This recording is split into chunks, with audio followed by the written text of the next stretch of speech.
tal? Muy buenas noches, bienvenidos a Noticias 22. Qué alegría estar con ustedes cerrando ya la semana con mucha información.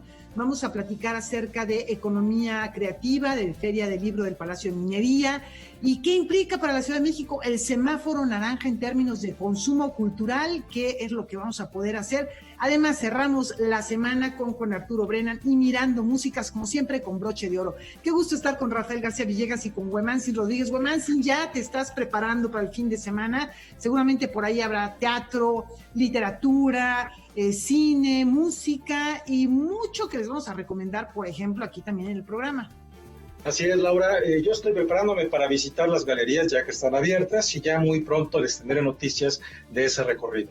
¿Cómo estás, Rafael? Bien, mi estimado Hueman, qué gusto saludarte. Hola Laura Regis también en la traducción de lenguas de seña mexicana. Qué gusto que nos acompañen, no solo cerrando la semana, prácticamente cerrando ya también este segundo mes del 2021, con muchísima información que compartir. Por ejemplo, el programa Alas y Raíces acaba de presentar una nueva convocatoria para todos los proyectos artísticos que impulsen la participación de la comunidad infantil en la actividad cultural del país. Vamos a conocer los detalles.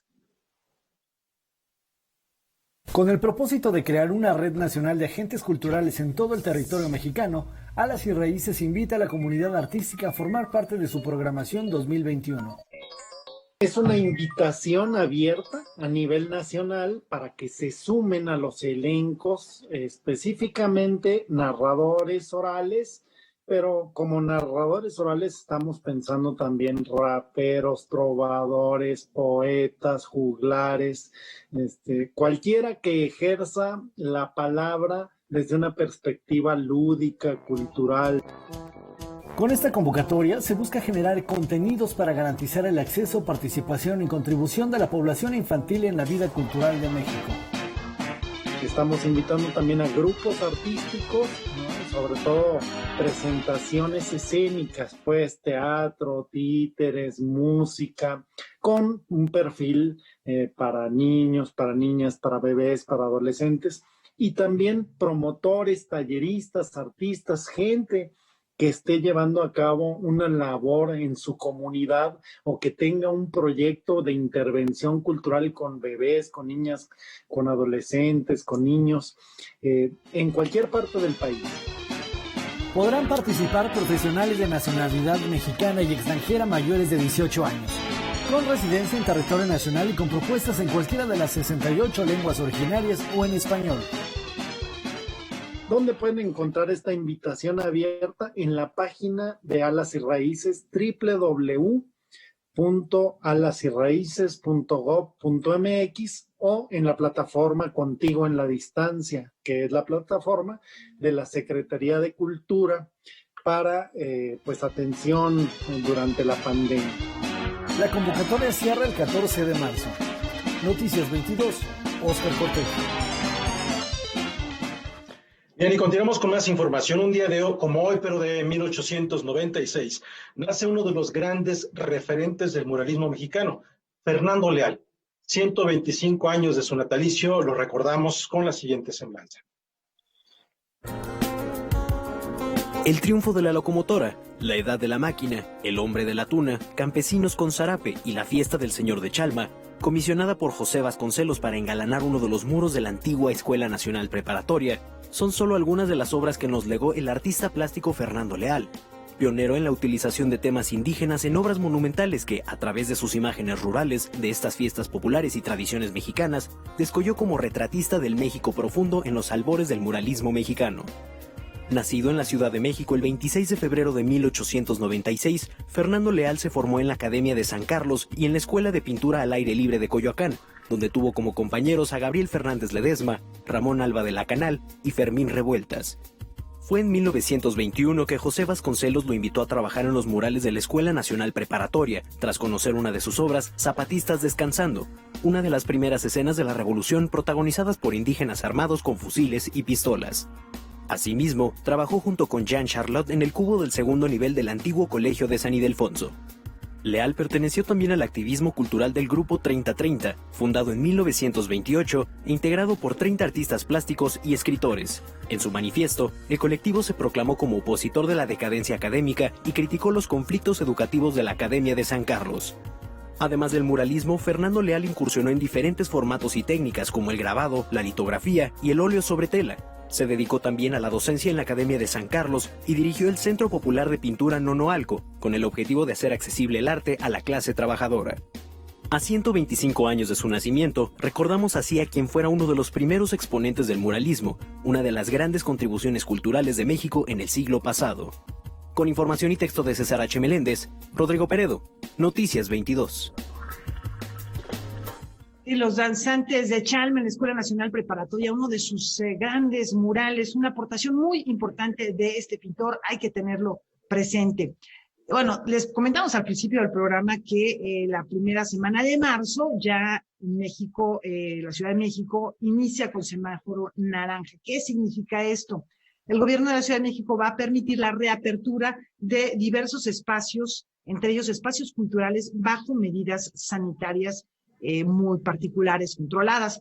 Por lo pronto, estos son los lineamientos bajo los cuales se van a desarrollar las actividades para que lo tengan en cuenta y vayan preparando qué es lo que quieren hacer si es que desean salir. Te extrañamos y estamos entusiasmados de volver a verte. A partir del lunes 1 de marzo, los cines, teatros, museos, galerías, bibliotecas, autocinemas y archivos históricos reanudarán actividades con estrictas medidas sanitarias. Así lo informó Eduardo Clark, director de Tecnología e Inteligencia del Gobierno de la Ciudad de México. Espacios como cines y teatros podrán laborar con un aforo al interior del 20%, con las medidas adecuadas de ventilación, filtros en el aire acondicionado y uso de cubrebocas obligatorio para asistentes y trabajadores. Su última función será a las 20 horas. Por su parte, los museos podrán operar hasta las 19 horas con un 20% de aforo al interior y también con el uso de cubrebocas en todo momento. Para cualquier aclaración, la página oficial donde se tiene que registrar cada actividad es medidasanitarias.cdmx.gov.mx, donde aparecen los lineamientos específicos de estas actividades. Continúan sin autorización de apertura casas de cultura, centros de convenciones y exposiciones, así como espectáculos y eventos masivos. Las recomendaciones son no asistir a reuniones en casas con familiares y amigos porque son los lugares donde ocurren el mayor número de contagios y, sobre todo, continuar con el uso riguroso de cubrebocas. Así es. La mayor cantidad de contagios ha sido en reuniones familiares y bueno, hay que reintegrarnos a la vida artística y cultural a partir de este decálogo, más allá de que crean en cualquier tipo de deidad o religión, hay que creer en el uso del cubrebocas y de las medidas de higiene al estar en estos espacios comunes. Bueno, vamos a hacer una pausa, al regresar tenemos más información aquí en Noticias 22.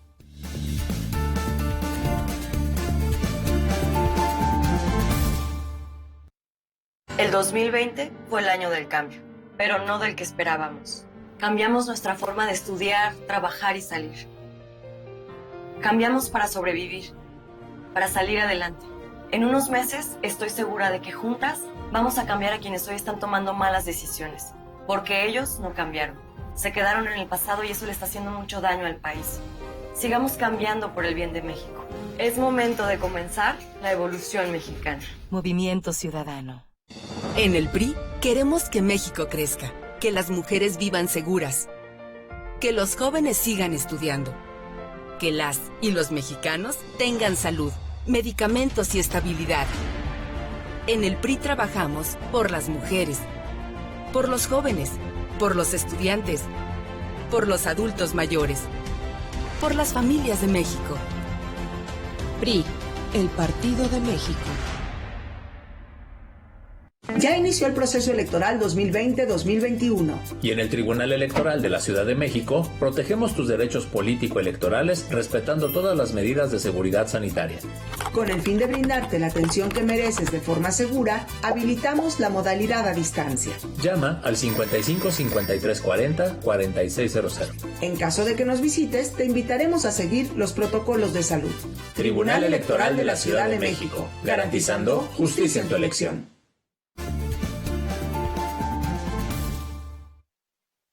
La importancia de los ribosomas en la estructura de las células y por qué son elementales para el desarrollo de la vida es el tema que aborda esta noche Karen Rivera, El Liminal, la ciencia en movimiento.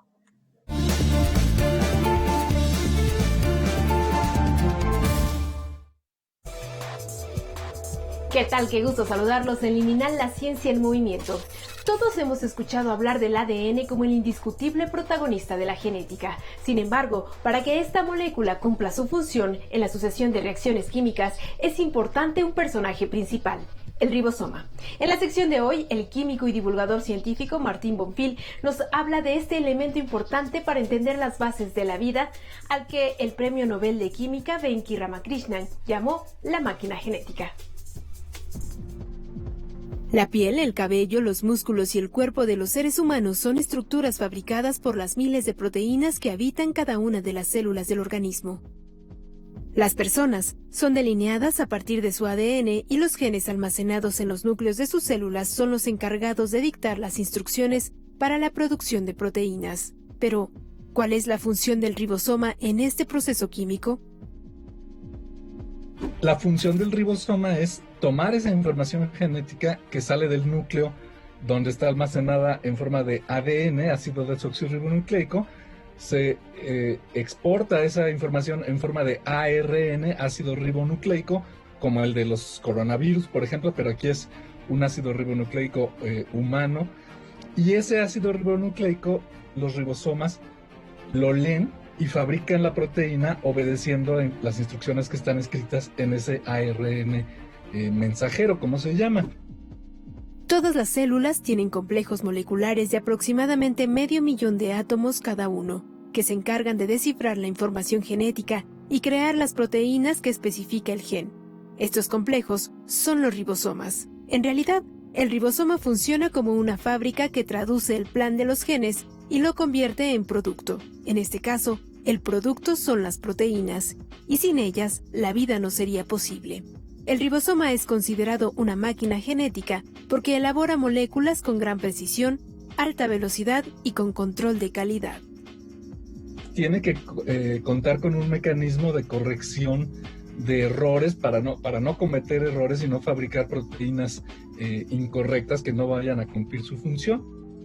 El ribosoma es una verdadera, digamos, nanofábrica molecular, formada por muchísimos componentes de alta precisión que sirven para que se una el ARN mensajero que lleva la información, luego se vayan uniendo uno por uno en el orden correcto los ARNs de transferencia que llevan cada aminoácido, cada eslabón de la cadenita de proteínas que se va formando. La estructura del ribosoma tiene dos subunidades, las llamadas grande y pequeña. El científico de origen indio y nacionalizado estadounidense, Venki Ramakrishnan, descubrió la estructura de la subunidad pequeña, formada por una molécula de ácido ribonucleico, ARN, y 32 proteínas. Este tipo de investigaciones han permitido conocer a detalle cómo trabaja esta compleja maquinaria y diseñar moléculas en beneficio de la salud humana. Ahorita lo que se piensa es que, por ejemplo, hay muchos antibióticos que actúan sobre el ribosoma de las bacterias que nos infectan, porque los ribosomas de las bacterias son distintos a los de los animales. Entonces, una molécula que daña los ribosomas de las bacterias, pero que no daña a los nuestros, pues sirve como un excelente antibiótico. Entonces, eso es así como una aplicación muy directa, ¿no? Diseñar mejores antibióticos para combatir infecciones por bacterias.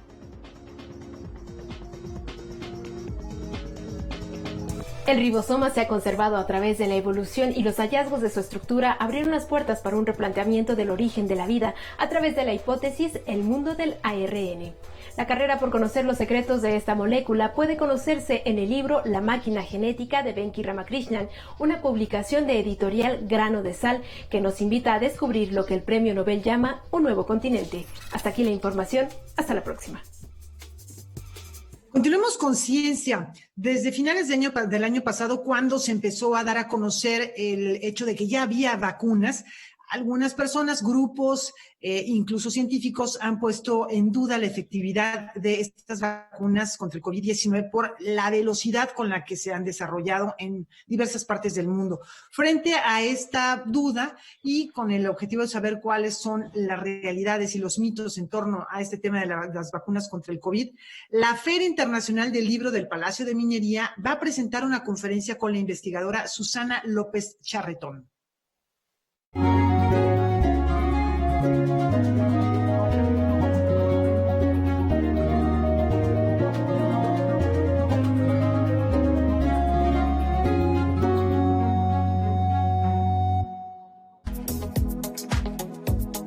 como fantástica, describe Susana López Charretón, viróloga del Instituto de Biotecnología de la UNAM, la respuesta a la creación de una vacuna contra la COVID-19. Atribuye la rapidez a 3 factores. El primero es que se trabajó a partir de plataformas previamente desarrolladas, lo que permitió además no brincarse a ninguna fase de desarrollo, un apoyo financiero enorme, y a que, dada la dimensión de los contagios, se pudieron obtener resultados rápidamente a partir de amplios sectores de población vacunados. Sin embargo, advierte un riesgo. Básicamente mitos lo que sustentan estos grupos se han vuelto contra las vacunas. De hecho, la OMS considera que esa es una de las amenazas más grandes que teníamos a la salud, ¿no? Porque con el argumento de que las vacunas son dañinas o que causan la enfermedad o que ya no se necesitan, muchas personas están evitando usar vacunas que nos han salvado de cosas muy importantes. O sea, cuando ahora has visto personas con poliomielitis, es muy importante hacer entender a toda la gente que la única salida que vamos a tener efectiva de esta pandemia es a través de la vacunación. La investigadora participará en la conferencia Mitos y Realidades de las Vacunas dentro de las actividades de la Feria Internacional del Libro del Palacio de Minería. Si bien advierte un panorama más alentador, la investigadora también destaca el trabajo que resta por hacerse para alcanzar un nivel óptimo de inmunización. Los epidemiólogos calculan que para tener un verdadero control necesitamos que el 70% de la población tenga anticuerpos contra el virus, y para llegar a esos números está duro, ¿no? Pero sin embargo ya estamos viendo sorprendentemente un declive del pico epidémico, no solo en México, sino en el mundo. Y no solo en regiones muy vacunadas, sino también en regiones no vacunadas. Entonces, esto es intrigante. No sabemos qué es lo que está favoreciendo que esté también declinando un poco esta curva que nos tiene tan nerviosos. Susana López Charretón considera que el impacto de la pandemia ha sido relativamente uniforme en todas las regiones del mundo y que las diferencias en la incidencia de casos pueden obedecer a la densidad poblacional. Lo que favorece el mayor número de personas infectadas es qué tan aglomerados estamos, qué tan concentradas están las personas, porque eso es lo que provoca los contagios, ¿no? Mientras menos personas hay por área, por metro cuadrado, pues ve a Australia o Nueva Zelanda. Pero tampoco es ciencia oculta que lo que pasa es que hay una persona cada kilómetro, entonces tampoco está tan fácil tener esos contagios que hay en México. Otro de los mitos que constantemente ha circulado en torno a la pandemia es el hecho de que la COVID-19 es producto de una manipulación genética, aspecto que descarta. Por la secuencia no hay rastros de manipulación genética. O sea, lo han analizado por arriba y por abajo muchísimos investigadores independientes y no parece ser una creación maquiavélica de ningún laboratorio. La conferencia Mitos y Realidades de las Vacunas se llevará a cabo a través de la página de la Feria Internacional del Libro del Palacio de Minería el sábado 27 de febrero al mediodía. Noticias 22, Víctor Gaspar. Y continuamos en la Feria Internacional del Libro del Palacio de Minería. ¿Se ha preguntado cómo es que la inteligencia artificial puede llegar a saber cuáles son nuestros gustos y preferencias al momento de escoger ya sea una serie o una película? Más de 40 expertos e investigadores estudiaron el tema y Guillermo Orozco se encargó de reunir toda la información en el siguiente libro.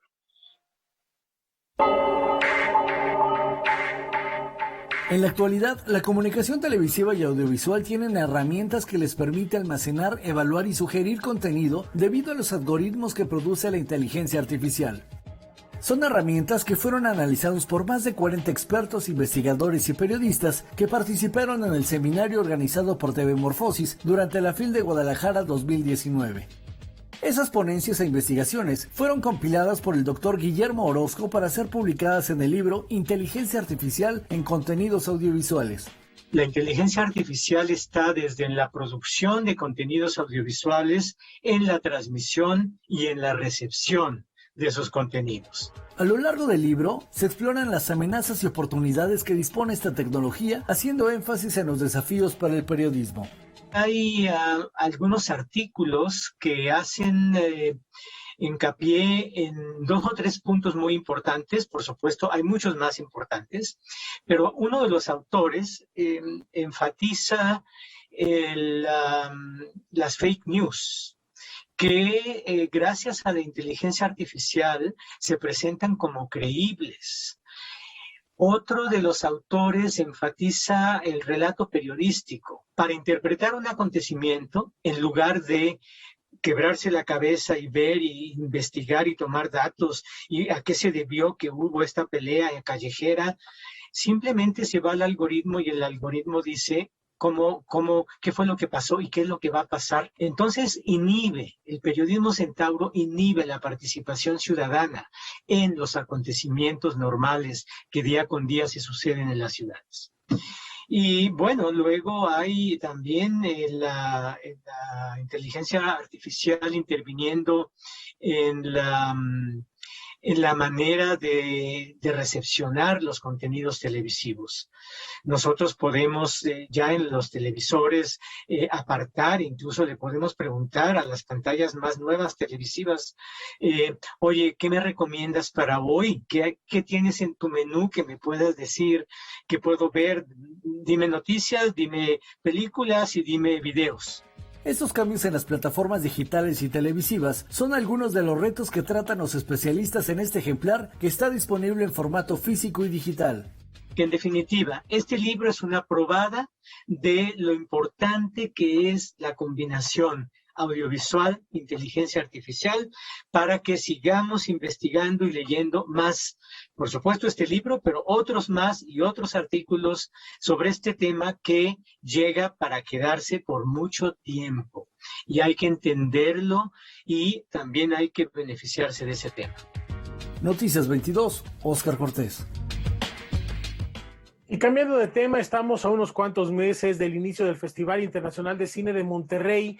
Para la edición de este año nos presenta un nuevo concurso de cortometrajes enfocado a la protección del medio ambiente. Julio López nos platica de qué va.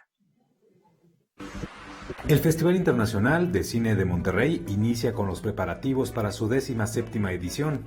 Este año se llevará a cabo del 19 al 26 de agosto y si las condiciones lo permiten se realizará de manera híbrida. Como el año pasado hicimos nuestra primera versión totalmente online, comenzamos esta edición planeándola en línea también, ahora que se están moviendo un poco los casos, la gente se empieza a vacunar. No sabemos si nos moveremos a un modelo híbrido, ojalá se pueda. La gran novedad es que se suma a la competencia Acción Ambiental, una iniciativa audiovisual que se coordinará con el Fondo Ambiental Metropolitano de Monterrey, ACE. Estamos muy contentos de presentar este nuevo proyecto que es Acción Ambiental. Es un concurso de cortometrajes competitivo y tenemos como objetivo hacer promoción por la cultura del agua y el cuidado del medio ambiente. Y bueno, teníamos esta visión de unir el arte y la cultura. Y bueno, en esta edición nos vamos a concentrar en el cuidado del agua. La invitación es abierta, cualquier persona puede participar, se recibirán trabajos de animación, ficción y documental que competirán entre sí por los jugosos premios. La convocatoria para este concurso cierra el 5 de junio. Tenemos un primer lugar de 50,000 pesos, el segundo es de 30,000 y el tercer lugar es de 20,000. Aquí lo padre es que tenemos un premio del público que siempre intentamos en el FIC Monterrey incluir esta parte de la audiencia. Las bases para participar en Acción Ambiental pueden consultarse en la página del Festival Internacional de Cine de Monterrey. Noticias 22, Julio López. Seguimos platicando de cine porque como cada viernes Álvaro Cueva nos presenta en Debate 22 un gran tema y esta noche justamente va a recibir al director ejecutivo de Cinépolis, Miguel Mier, y a Fernando de Fuentes, presidente de la Cámara Nacional de la Industria Cinematográfica, para platicar acerca de el futuro del cine mexicano. No se lo pierdan, es un temazo y esto al terminar Noticias 22 por la pantalla de esta televisora. Regresamos.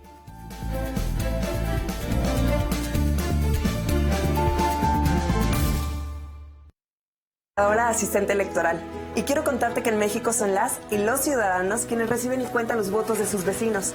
Por eso ya estamos recorriendo nuestro país, para invitarte a participar como funcionaria y funcionario de casilla. Además de nuestro uniforme, llevamos cubrebocas, gel para desinfectar manos y áreas de trabajo, careta y otras estrictas medidas de seguridad sanitaria. Participa y ábrele la puerta a la democracia. Nos vamos a cuidar y te vamos a cuidar. El 6 de junio, el voto sale y vale. INE.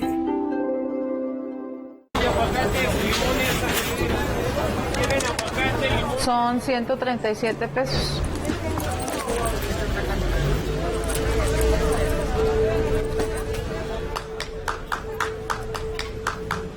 Son 137 pesos. De aplausos no se come. Por eso el PT luchará para que nuestro personal médico y enfermeras reciban un aumento del 100% de sus sueldos. El PT está de tu lado. En México el sol sale para todas. Porque trabajamos por tener un país donde se valore y respete a las mujeres. Desde hace muchos años luchamos para acabar con la discriminación y la violencia, con leyes para garantizar la seguridad y la plenitud de todas las mujeres de México, con gobiernos incluyentes donde la igualdad, la equidad y la paridad sea una realidad en todos los niveles, para escuchar la voz de las mujeres y que participen en las decisiones más importantes. El sol sale para todas. PRD.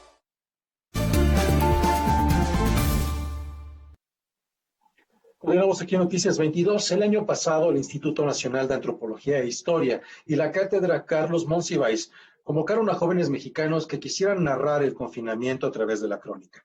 Hoy conoceremos los resultados. La Secretaría de Cultura, a través del Instituto Nacional de Antropología e Historia, realizó la ceremonia de premiación del Concurso Nacional de Crónica, Una multitud de soledades, crónica de la pandemia. La convocatoria fue dirigida a jóvenes mexicanos no mayores a 35 años para invitarlos a compartir su reflexión y experiencia durante la emergencia sanitaria. De los 113 trabajos que se recibieron, el primer lugar lo obtuvo Edgar González del Castillo.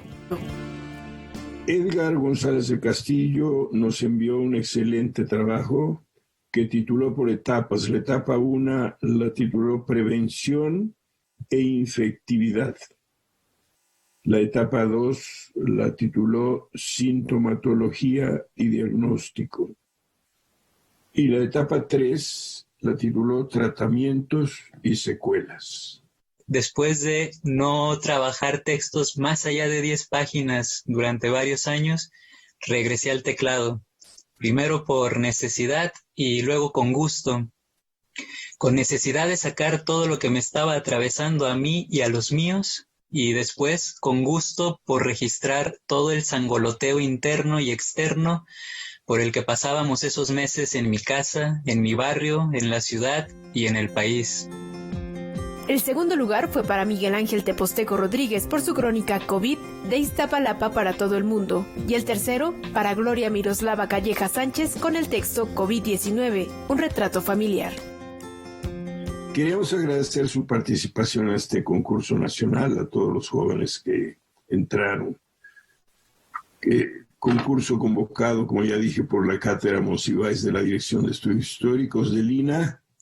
Reconocemos el esfuerzo de cada uno de los participantes, su gran motivación para hablar del tema que tiene a la humanidad entera al filo de la navaja. Si bien Monsi se fue físicamente hace 10 años, podríamos también suponer que, como Espartaco, volverá y será millones de jóvenes que puedan tomar su estafeta, que puedan abrevar, digamos, de esta línea, de esta vena narrativa, crítica y crónica. Los trabajos ganadores y más destacados se reunirán en un libro en formato digital que formará parte de la memoria impresa de México. Noticias 22, Karen Rivera. ¿Y qué les parece si ahora hacemos un viaje a Reino Unido, lugar donde Mariana Lafón presenta la segunda temporada de Shaken, un proyecto escénico audiovisual que recuerda los terremotos que afectaron a nuestro país en 1985 y en 2017? Como parte de su programación en línea, la organización británica The Actors Center estrena la segunda temporada de Shaken, obra audiovisual dirigida y actuada por la mexicana Mariana Lafón, quien revive desde diferentes ángulos dos eventos que marcaron la historia reciente de nuestro país, los sismos de 1985 y 2017. Quería que nos vieran como somos, gente trabajadora, gente valiente, solidaria, íntegra, o sea, quería que vieran todo eso de nuestro país. Entonces, a través de investigación, fui recolectando historias, memorias, imágenes, experimentando con juegos, y fue como naciendo Shaken, que es una colección de diferentes escenas. Vemos a diversos personajes y todas estas historias son historias reales. La pieza, concebida por Mariana Lafón mientras estudiaba la maestría en actuación en Mount View, Inglaterra, se presentó en noviembre del año pasado como parte de la temporada latinoamericana organizada por The Actors Center con sede en Londres y The Untold Collective, asociación que está impulsando las voces latinas para que se escuchen en todo Reino Unido y más allá de sus fronteras. A la obra le fue muy bien, afortunadamente, obtuvo muy buenas críticas. De hecho, fue catalogada como una de las 10 mejores obras del 2020 por críticos de Londres, lo cual me hizo realmente feliz. Y fue el mismo teatro el que me volvió a contactar y me pidió que ahora pusiéramos una temporada y por 3 meses. La obra va a estar disponible, ya está disponible, y termina la temporada el 16 de mayo. Para la creación de Shaken, la actriz mexicana se valió de distintos recursos como el baile tradicional, la música y el distintivo humor mexicano. Creo que eso es algo de lo que más me gusta de este proyecto, que combina el baile, el canto, como bien dijiste, el humor mexicano, los chistes. Hablo en inglés y en español, o sea, integro las dos. Como dije, es un proyecto que apunta hacia una audiencia internacional. Fui integrando pues un poco de todo y por eso resulta tan entretenida la obra, y que todo el tiempo te está haciendo reír y luego como que te puede hacer llorar o te puede conmover, luego te hace sentir orgulloso de México, ¿no? Porque esto justo son canciones muy tradicionales que a todos nos llegan. Entonces sí, como que no quería que nada más se contara la tragedia, también quería usar ese color y ese humor y todo eso que nos caracteriza como nación. Shaken, producida durante octubre del año pasado, es una propuesta que combina los lenguajes del teatro y del cine para abordar temas como la memoria colectiva y el duelo. Yo no podría decir que es una obra de teatro y tampoco diría que es un corto. Yo diría que es un híbrido, es un producto audiovisual, es una manera de experimentar para sacar el teatro adelante, para seguir creando, para no quedarnos parados y seguir activos, porque lo necesitamos como creadores. Me enorgullece mucho decir que este proyecto lo levanté yo, lo financié yo, lo actué, lo escribí, o sea, lo estoy promocionando, como que uno puede hacer más de lo que cree. Esa es una lección muy importante que me deja este proyecto. La obra se encuentra disponible para verse on demand en el sitio web de The Actors Center hasta el 16 de mayo. El espectador que adquiera su entrada virtual recibirá una contraseña que le dará acceso a la producción durante 48 horas. Con información y texto de César H. Meléndez, Rodrigo Peredo, Noticias 22. Vamos a otro tema. Más de 70,000 inmigrantes quedaron varados en la frontera con Estados Unidos tras la aplicación del programa Quédate en México en 2019. Con el inicio del gobierno de Joe Biden, se prevé una pronta resolución en las peticiones de asilo político. Pero desde entonces, ¿qué es lo que ha pasado con todas esas personas? Hoy vamos a conocer el caso de Saraí, inmigrante hondureña. Que ya no estaban dejando pasar a nadie, había empezado una nueva ley. El 20 de diciembre de 2018, Estados Unidos anunció el protocolo Quédate en México. Este instrumento, firmado por ambos países, obligaba a las personas que solicitaban asilo a esperar del lado mexicano la respuesta a su trámite. Una de ellas es Saraí, mujer hondureña de 27 años que viajó hasta Tijuana y que hoy sigue esperando. La espera desespera. Vemos a familias enteras huir de Centroamérica, en particular del Triángulo Norte de Centroamérica, Honduras, El Salvador y Guatemala. Y huyen no solamente para buscar mejores condiciones de vida a nivel económico, sino que realmente huyen de la violencia generalizada, que se traduce por la violencia ejercida por las pandillas, la corrupción, la inestabilidad política, también efectos de discriminación hacia la comunidad LGBT o comunidades indígenas, efectos del cambio climático, muchos factores sin fin que perfila una nueva o que ofrece un nuevo perfil de las personas migrantes. Y es lo que queremos visibilizar a través de la historia de Sarai. Yo sabía que si quería retratar la historia de una persona que solicitaba el asilo, Sarai era la persona adecuada, indicada, porque me podía explicar todo lo que ha pasado en detalle, con precisión, y es lo que me llamó la atención con ella. Me dijeron que El documental El Día de mi Suerte se estrenó el viernes 26 de febrero y puede consultarse en la página que aparece en pantalla. En él, vemos a Sarai y su familia, su vida cotidiana y las decisiones que deben tomar. Estas esperas tan prolongadas, tristemente, en lo que suelen concluir es en que se nieguen sus casos de asilo en Estados Unidos. En realidad, el porcentaje de personas que son aprobadas es bajísimo. Y es mucho más si no tienen representación legal. Entonces, pues estamos tratando no solamente de hacer la parte de incidencia, de hacer el documental, sino también hacer el trabajo en el terreno. El documental cuida la identidad de las personas recurriendo a la animación y efectos de iluminación, esto para no revictimizarlas. Además, los productores han preparado una versión interactiva. Este trabajo habla de Tijuana, pero el problema recorre toda la frontera. 70,000 personas se encontraron atrapadas en México durante 2 años y esto es un fenómeno que no se puede pasar. Incluso nosotros hemos grabado este documental en Tijuana, pero había una situación humanitaria incluso peor en Tamaulipas, donde un verdadero campo de refugiados estaba en pie a la frontera con los Estados Unidos en el estado de Tamaulipas. Y esto está increíble que justamente no sea tan visibilizado en el país y que si la gente pregunta por qué pasó eso, pues aportarles unas respuestas y es lo que esperamos con este documental.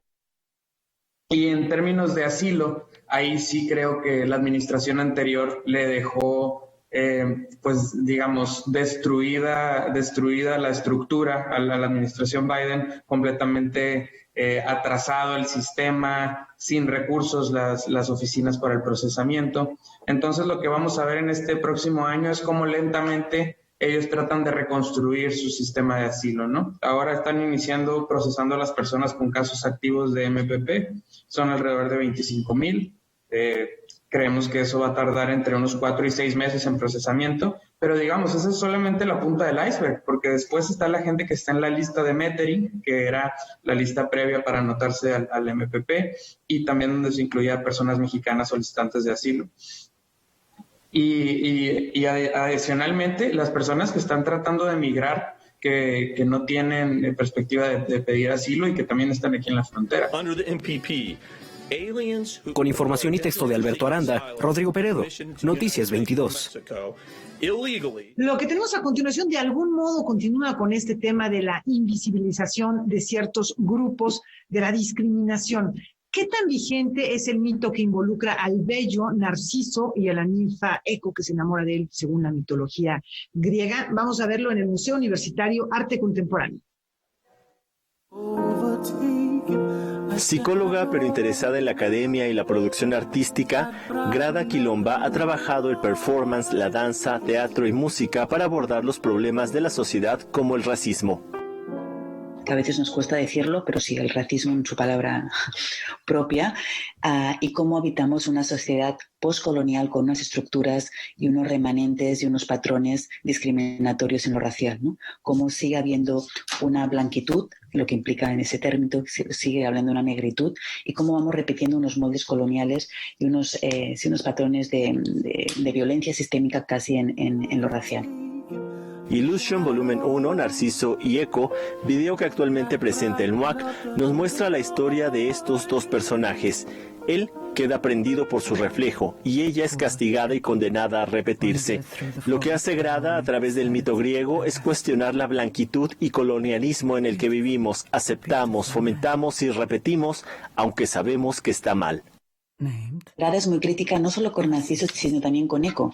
Como dice al final de la pieza, dice, no es solo Narciso, Eco también asume este papel, entonces ahí no se salva nadie, ¿no? O sea, hay una autocrítica feroz hasta cuál es el propio papel que asumimos, ¿no? No solo el de la hegemonía blanca, sino también el del subalterno negro, de que se pone en esta sumisión o acepta su sumisión fácilmente.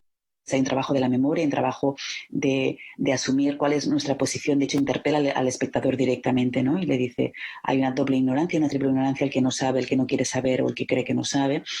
Y después lo que dice al principio, al final, una cosa cíclica también, de cómo como esto ya lo he contado antes y es algo que tendemos a olvidar, porque también a lo que reside la pregunta que yo creo que subyace en la producción de Grada es cómo rompemos ese molde patriarcal y colonial, ¿no? El racismo es algo que todos sabemos, que por eso creo que es importante presentar esta pieza en México, ¿no? Porque es algo que nos cuesta nombrar, nos cuesta decir, pero hay racismo en México. Illusion Volumen 1, Narciso y Eco, de Grada Quilomba, podrá ser visto hasta el 16 de mayo en la página que aparece en pantalla.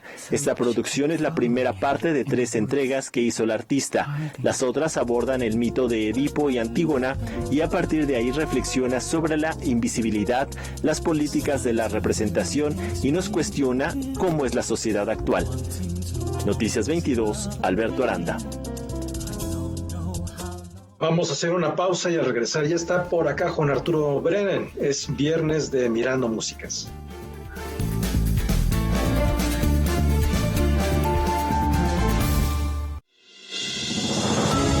Canal 22 es arte, conocimiento, diversidad, imaginación, opinión, pluralidad.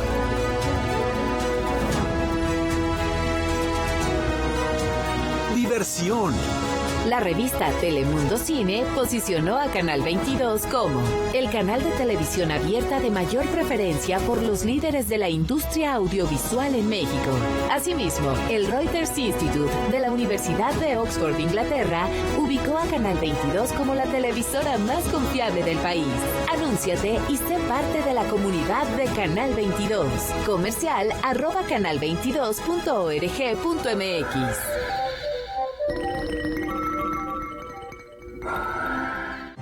Un testimonio que recrea rostros, nombres y terribles recuerdos. ¿Y a usted no le correspondió tomar en algún minuto los cadáveres de estas personas? Sí, señor.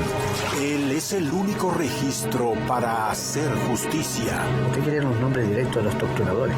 Sí. Pero ¿es víctima o victimario? No podrías tú acusarme a mí de asesino. Yo no fui asesino. El Mocito, de los directores Marcela Said y Jean Desertot, muestra internacional de cine de la Cineteca Nacional, viernes 22:30 horas. ¿Qué está pasando con los cines en México? Reabren, pero ¿es cierto que la crisis acabará con ellos? ¿Cuáles son las tendencias? ¿Cuáles son las novedades? Tenemos un programa increíble con el CEO de Cinépolis, con Miguel Mier, con el presidente de la Canacine, Fernando de Fuentes. Quédense después del Noti, les conviene. Es Debate 22. ¡Los esperamos! Hoy, 21 horas.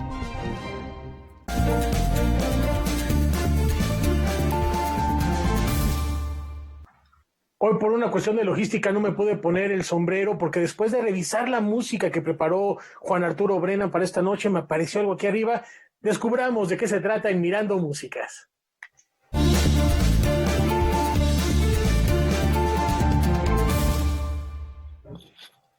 Hola, ¿qué tal? Muy buenas noches. En efecto, en el programa de hoy hay un poquito de música sacra, que sí lo es. El que no es sacro para nada es mi colega y amigo Rafael, pero eso lo vamos a discutir después. Él quisiera que sí, pero no. Quisiera empezar el programa de hoy con una reflexión breve y después dar paso al tema. La reflexión es, y se me ocurrió apenas hace poco tiempo hacerla antes de entrar en materia, de que sobre todo en el ámbito de la música y de la literatura, quienes estamos metidos como divulgadores, comentaristas, etcétera, tendemos a enamorarnos del concepto de las efemérides. Y cada año que empieza, le rascamos al calendario y a la enciclopedia y al almanaque como locos para ver qué efemérides hay para celebrar. Y hay años que son flojos para las efemérides, tanto literarias como musicales, ¿sí? Y este es uno de esos años en que hay relativamente pocas. Y lo curioso es que cuando hay pocas, los aferrados a la efeméride empiezan a buscar y buscar, y de pronto estamos conmemorando el aniversario número 127 y medio de la ceremonia de circuncisión de tal o cual músico ignoto de los Países Bajos. Entonces es un poco exagerado, ¿no? No hay que ser aferrado a las efemérides. La de hoy es importante. De hecho, hoy es la primera de solamente 3 efemérides que yo voy a celebrar con ustedes aquí en Mirando Músicas. La primera es hoy y este año solamente habrá 3 aquí. Se trata de un compositor absolutamente indispensable en la historia de la música occidental. Esta es la materia del programa de hoy, que es el gran compositor franco-flamenco Josquin des Prez. ¿Qué celebramos de él? Su nacimiento, a saber cuándo se lo vayan a celebrar, que lo celebre su familia cuando pueda, porque nadie sabe cuándo nació. 1440, 1450, por ahí, pero sí sabemos que murió en 1521, así que hay un centenario preciso, redondo, para celebrar y conmemorar muy gozosamente a Josquin des Prez, este compositor franco-flamenco, de cuya biografía temprana conocemos poco o nada, por razones evidentes, por la distancia que nos separa de él, y de hecho, en esos libros que ven ustedes ahí atrás, para preparar el programa de hoy, encontré por lo menos 4 lugares distintos de nacimiento atribuidos a Josquin des Prez, que si nació en Hainaut, que si nació en Beaurevoir, que si nació en Tournai, a saber. El caso es que parece que no hay duda que al menos nació en lo que hoy es territorio belga, el territorio franco-belga, ¿sí? Pasó la primera parte de su vida, según entendemos, ejerciendo su profesión. Josquin era cantante, sobre todo. Cantó en distintas ciudades de Francia y fue peripatético. Hay datos que lo llevan hasta Budapest, y hay datos que nos dicen que cantó en el coro papal, allá en el Vaticano. Mal cantante no debe haber sido, ¿sí? Seguramente bastante mejor que los reggaetoneros de hoy. Ahora bien, ¿qué hizo Josquin des Prez en medio de todos esos viajes? Budapest, por acá, ciudades de Francia, la corte papal. Básicamente tuvo 2 jornadas importantísimas en 2 de las más importantes cortes, tanto políticas como musicales, de Europa en ese tiempo, las 2 italianas. Trabajó para la familia de los Sforza en Milán y trabajó para la familia de los Este en Ferrara. Y de hecho salió picando de Ferrara cuando la peste negra atacó a Ferrara. Él se salvó, pero su jefe, el duque Hércules de Ferrara, fue víctima de la peste. Y si bien hay mucha música sacra muy solemne, muy seria, portentosa de Josquin, también hay música más ligera. Vamos a empezar a conocer a Josquin des Prez con parte de esta música más ligera que su gran música sacra. Vamos a escuchar de Josquin des Prez El Grillo, con el grupo estadounidense Voices of Music.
Si bien una mayoría abrumadora de la espléndida música de Josquin des Prez es vocal, podemos encontrar de pronto versiones mixtas, instrumentales y vocales, y alguna que otra puramente instrumental. A eso me referiré después.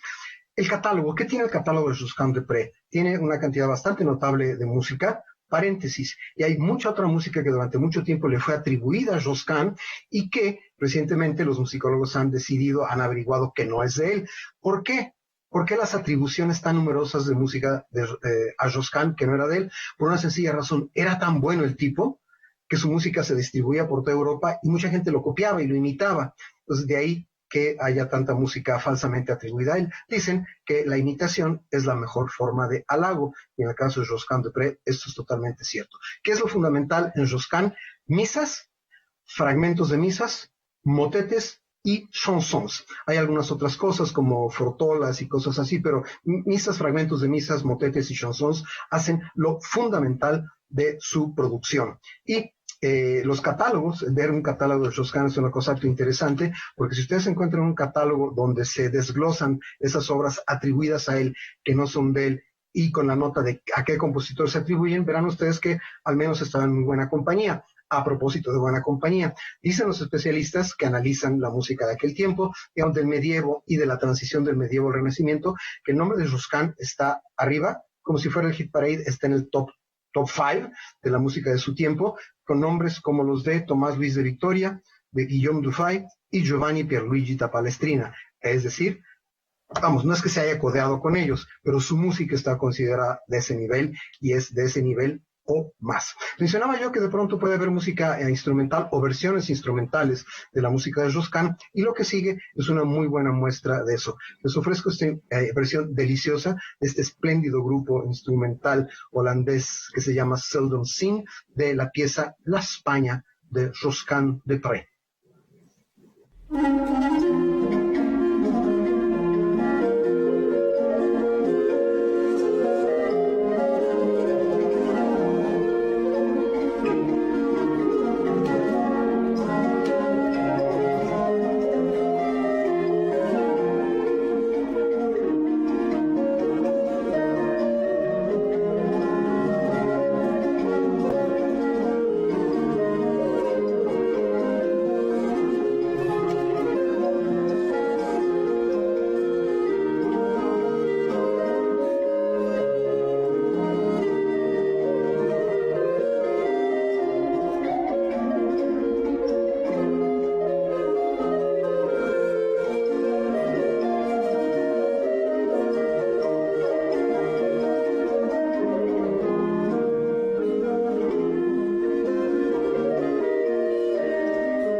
Para cerrar mi efeméride de hoy, para celebrar a Josquin de Pré, quizá ustedes se estén preguntando allá, bueno, ¿y qué nos recomienda este individuo que escuchemos de Josquin de Pré, que tiene un catálogo tan amplio? Eso sí es muy sencillo y por supuesto es una recomendación basada en mi propio gusto. Les voy a recomendar que escuchen 3 de las misas más importantes de Josquin. La primera, la Misa Hércules Dux Ferraria, Misa Hércules Duque de Ferrara, que le dedicó al patrón que ya mencioné, y las otras 2 son 2 misas que compuso sobre el famoso Cantus Firmus medieval, la canción borgoñana L'Homme Armé, el hombre armado, que por cierto fue el tema de Mirando Músicas en algún momento de mayo del año pasado. Escuchen entonces Misa Hércules Dux Ferraria y cualquiera, de hecho, de preferencia las 2 misas L'Homme Armé, El hombre armado, de Josquin de Pré. Ahí van a encontrar lo más concentrado, lo mejor de su escritura vocal en el ámbito de la música sacra. Y una vez que queden ustedes profundamente enamorados de Josquin de Pré con estas 3 misas, van a empezar a buscar otras cosas porque es un compositor de altísimo nivel. Su música es de una belleza inconmensurable, perdónenme la palabrota. Y antes de dejarlos con el final del programa y un poco de música de Josquin de Pré, seguramente se están preguntando con toda razón, porque lo dije al principio, cuáles son las otras 2 efemérides musicales que este loco de Mirando Músicas va a celebrar en 2021. Vean Mirando Músicas y ya se enterarán. Gracias por estar conmigo esta noche, escuchando y disfrutando al gran Josquin de Pré, que murió en 1521, y los dejo con un hermosísimo Ave María suyo, interpretado por el grupo vocal estadounidense Choir Cleveland. Gracias, nos vemos aquí el próximo viernes conmigo, el lunes hay noticiero. Escuchen a Josquin de Pré. Buen fin de semana.